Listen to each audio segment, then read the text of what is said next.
We are talking some recruiting with Chris Landry of LandryFootball.com. It's Tennessee, Florida week, and a buku, which I think is French, and Chris is in Baton Rouge, so that's appropriate. A buku of prospects will be in town for the Tennessee Florida game. It's a huge, monstrous event, and we're going to break down some of the guys that will be in town. If you want to learn more about football, go to LandryFootball.com, and I highly encourage you join there.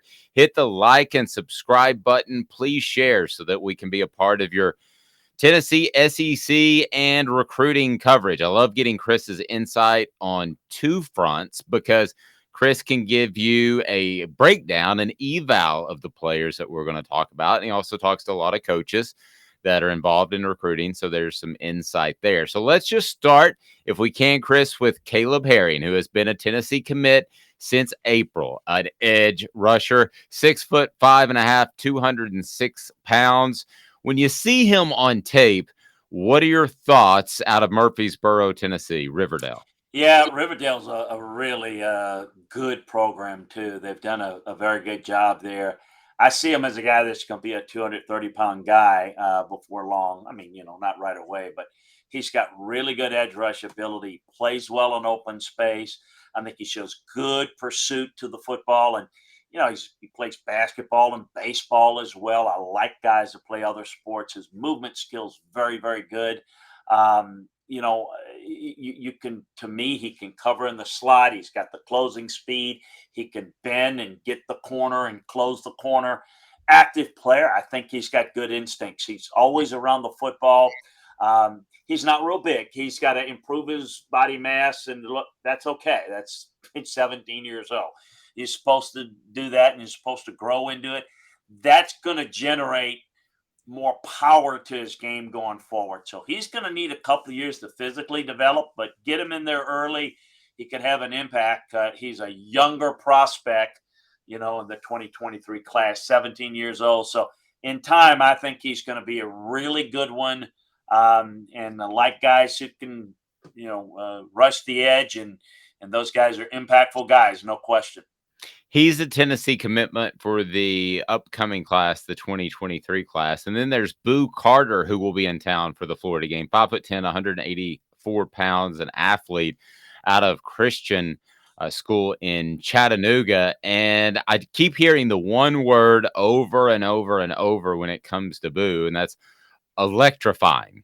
Why is he electrifying, or is he? No, I think he is.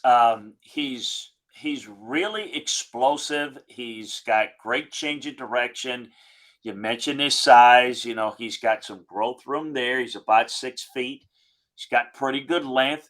Look, he's a playmaker. I think the reason why he's an electrifying, because he's an offensive player, who I know Kentucky and other folks have talked to him about playing receiver, and he could do that.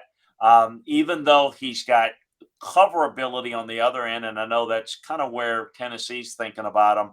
But he's really good. I mean, I know Auburn, Ole Miss, Michigan State, I know Penn State, Ohio State's got in on him, Clemson, Georgia. These are the type of players that you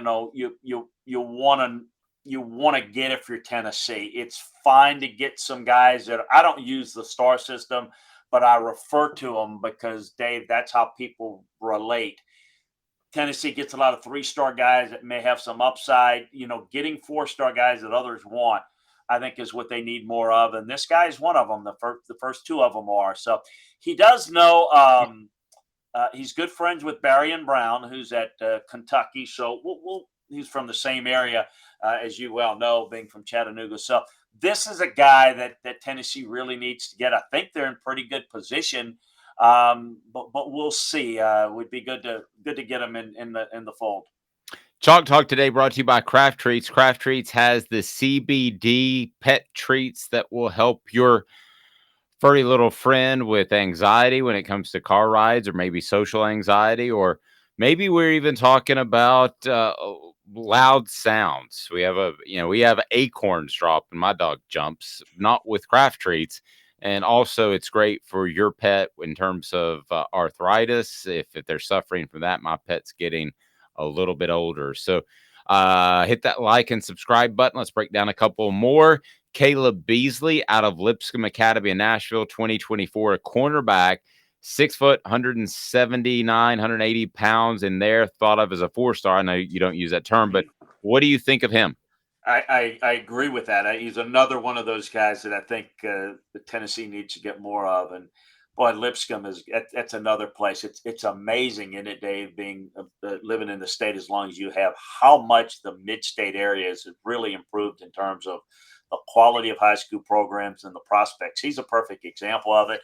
This guy is really smooth in coverage. I mean, he stays on top, stays in phase, which means you mirror a receiver. He's 6 feet. He's a 180-pound guy. He's technically advanced for his size, which is really impressive. He really does a good job making plays on the ball.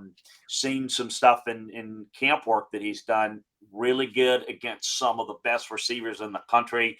So, and you can see some of that, the ability to turn, flip the hips. Really got to know Notre Dame, Georgia, Clemson, all in it for him. So this would be a great get. And of course, we know a need spot for Tennessee. So for these last two guys we've talked about, well, this would be really good gets, guys. That if you don't, here's my theory on them. If you don't get one of these guys and you have to play against them, I think you're going to be disappointed. You want those guys in your system. Agreed. Let's go Christian Conyers.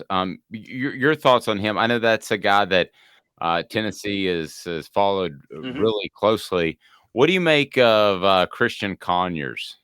Now, his guy that, obviously he appears to be a strong commitment to Tennessee. I know Kentucky's still working him a little bit. He's 6'2", 170. He's played defensive back, receiver. He's had some other people interested. I know Michigan has shown some interest, Oregon, Cincinnati. He's an athlete. He can play a lot of things. He's even played some running back. He's a good player, not an elite guy. I think he's a developmental type guy. So I don't think he has what I would call ideal man-to-man cover skills as an outside corner, but I think he could play safety, and I think he's got the length and size to do so. He could be an inside receiver. I think there are a couple of ways he can help you. Good player. I think a good get for him. Is he a difference maker that comes in and just, changes things immediately for your team? No, but I think he's a good player. And I think he's kind of the guy that I'll say this, and this is a compliment, kind of the type of guy, because he's in the state, that Kentucky likes and usually gets. Tough, hard-nosed, good kid, 3-star guy that they develop into a good player. So Tennessee's hoping they can hold on to him, and I think they will, that they've got that type of player. Trevor Duncan from Catholic, right there next to UT's campus in Knoxville, has been committed to Tennessee, an offensive tackle. He's been committed since April. Your thoughts on Trevor Duncan and what he can grow into? Because he's about 275, 280 right now. I'm curious specifically your thoughts on his feet and his mobility. Well, he's played on both sides. A lot of these kids do, and I think that when you watch his feet and you watch him playing defensive tackle, that certainly helps. You got to step over trash, and I think it's important when you play both sides 2 ways. It helps you to play the other side. I think his position at the next level, and I know some people's looking him at a strong side defensive end. I think he's the guy they've got to put weight on and develop and be an offensive tackle. I think that's the best fit for him at Tennessee. I think he could play on the defensive side, but I don't think he's what you're looking for in Tennessee's scheme as a defensive end, and I don't think he has the size and girth to be defensive tackle, an impact guy there. I think he's, again, one of those guys, a local guy, got a good relationship with the school and with the kid, but he's not a guy that the elite programs are going to go after. He's a guy, though, that can develop into, maybe they hope, a quality starter at some point. but they're going to have to, obviously, he's got the frame, and he's 6'5" ish, 6'6" ish, maybe between the two. I've seen different things, but he's like you said, about 275, 278. He's got the frame to be a 300-pound guy, but that's going to take a little time and work to do that and still keep his footwork, which I think is pretty decent. I actually think I wouldn't call elite left tackle feet, but I think pretty good. As far as these weekends, I think sometimes there's too much placed into who wins or loses the game. Just the atmosphere, how much does it help you being involved in a game like this? Because this is, the nation watching. From recruiting, how much does it help you being a scout? I think it helps because I think the atmosphere is important. Like for example, as you got Tennessee, Florida. Well, that's what the national game of the week. If you look at the best games in the country, it's certainly the best in the SEC. Although I think A&M Arkansas is big too. And maybe even as competitive or more. It's a big game. I mean, the rest of the SEC it's dog games. I mean, it's the layup games before getting into the conference schedule. So Florida, Tennessee's big. It helps. It's a great showcase. You got it at home, so it works out all those good things. I think that you're right that it's overrated on whether you win or lose, but the atmosphere is affected greatly by whether you win or lose.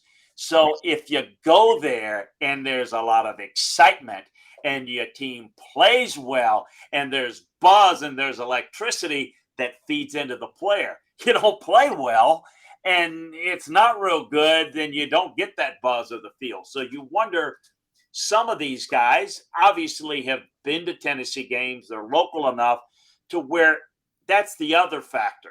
Is this the first game they've been to? If they've been to 5, I mean, if they don't play well, I mean, they're going to know that.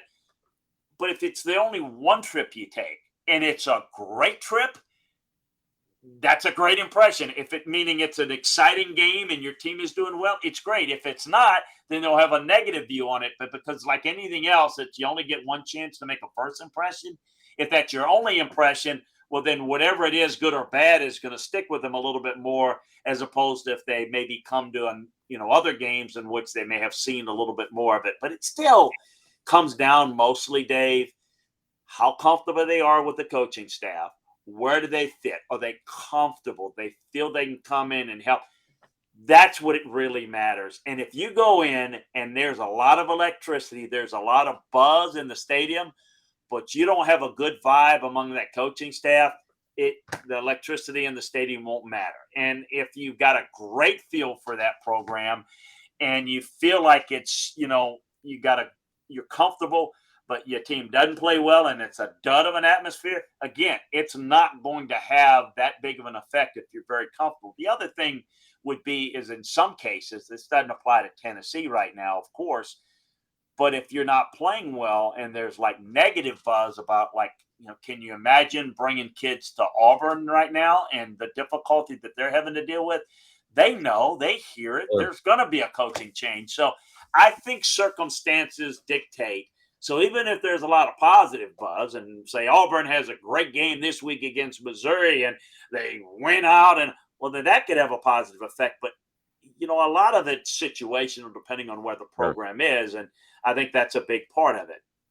Chris Landry of LandryFootball.com. Like and subscribe. We appreciate you. Again, craft treats. So your pet will be happy. Go to LandryFootball.com to learn more about football than you ever thought you could. This has been a presentation of Off the Hook Sports.